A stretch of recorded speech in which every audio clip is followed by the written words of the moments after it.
বিশ্বব্যাপী প্রতি ৩ জন নারীর একজন শারীরিক ও যৌন নির্যাতনের শিকার। এই নির্যাতনের ফলে তাদের শারীরিক ও মানসিক স্বাস্থ্যের উপর দীর্ঘস্থায়ী প্রভাব পড়ে।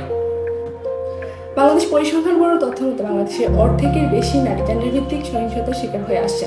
সমাজের বিভিন্ন স্তরে সচেতনতা এবং আইন প্রয়োগের অভাবে এই সহিংসতা প্রতিনিয়ত বৃদ্ধি পাচ্ছে। বাংলাদেশের নারী শ্রমিকদের ক্ষেত্রে এই পরিস্থিতি আরও ভয়াবহ। কর্মক্ষেত্রে নারী শ্রমিকরা শারীরিক, মানসিক ও যৌন নির্যাতনের শিকার হচ্ছেন।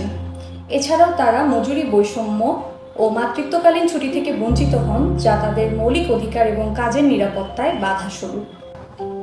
বাংলাদেশ লেবার ফাউন্ডেশন বিএলএফ কেরানীগঞ্জের তৈরি পোশাক শিল্পের শ্রমিক, সাভারের ট্যানারি শিল্পের শ্রমিক এবং হোমবেস আরএমজি কর্মীদের মধ্যে জেন্ডার ভিত্তিক সহিংসতা নিরসনের জন্য বিভিন্ন রকম সচেতনতামূলক কার্যক্রম পরিচালনা করছে।